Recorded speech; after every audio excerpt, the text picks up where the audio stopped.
Friends good morning welcome back to my channel Barsha vlogs and simple lifestyle. तो देखो एखाने सकाल बेला उठेई देखी भीषण परिमाणे আর কি ঝোড়ো হাওয়া দিচ্ছে। তো খুবই ভালো লাগছিল দেখতে, আর এই যে ঠান্ডা ঠান্ডা হাওয়াটাতে বেশ ভালোই লাগছিল। তো তারপর এখানে আর সকালের দিকে কিছু ভিডিও ক্লিপ নেওয়া হয়নি। তারপর এখানে ব্রেকফাস্ট করার পর দেখো দিদিভাই এখানে বানিয়ে নিয়েছিল একটু ম্যাঙ্গো জুসটা এখানে বানিয়েছিল পাকা আম আর কি, আর নুন চিনি এইসব দিয়ে একটু বরফ দিয়েছিল। তোমরা ফ্রিজে ঠান্ডা জলও দিতে পারো। তো খুবই ভালো হয়েছিল খেতে। আর গ্রীষ্মকালে এরকম ম্যাঙ্গো জুস, তারপর আগের দিনে দেখিয়েছিলাম দই লস্যি, এগুলো খেতে খুবই ভালো লাগে। তো তারপর এখানে স্নান টান সেরে নিয়েছিলাম, তারপর একটু বসেই ছিলাম, কাজ কিছু ছিল না। তো তার আগে একটু রান্নাও করে নিয়েছিলাম, দিদিভাইও একটু করেছিল, আমিও করেছিলাম।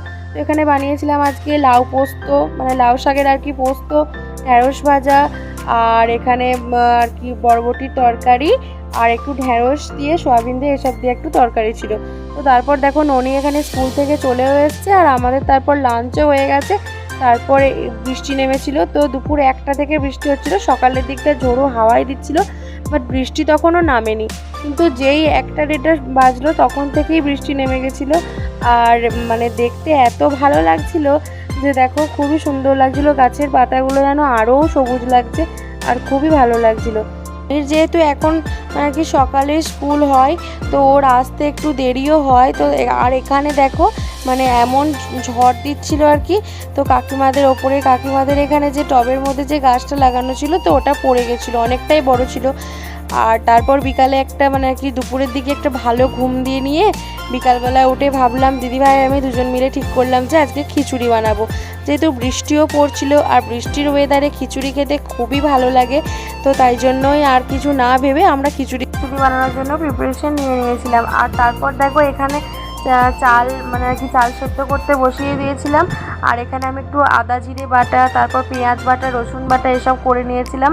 তো এখানে দেখো চাল, কুমড়ো, তারপর গাজর, আলু, বেশি কিছু ফ্রিজে সবজি ছিল না বলে এইটুকু দিয়েই বানিয়েছিলাম। আর খুব একটা মানে বেশি সবজি দেওয়া ভালোও লাগে না।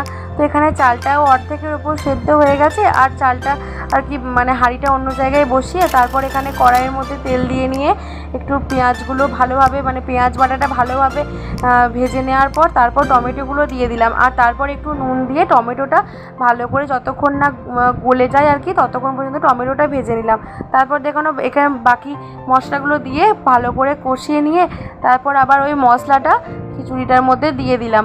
তো এখানে যেহেতু খিচুড়িটা 80% মতো কুকড হয়ে গেছে, তাই জন্য এরপর মশলাটা দিয়ে নিয়ে খিচুড়ি থেকে আর কি ভালো যাতে সুগন্ধ বেরোয় তার জন্য একটু আগে থেকেই মশলাটা দিয়ে দিলাম।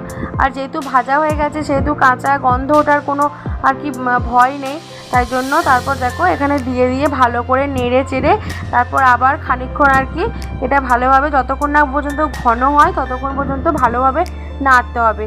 তো দেখো তারপর এখানে খানিকক্ষণ পর আমার খিচুড়ি রেডি। তো দেখো কতটা ঘন হয়েছে, আর ভীষণই সুন্দর দেখতে লাগছিল, আর খেতেও খুবই ভালো হয়েছিল।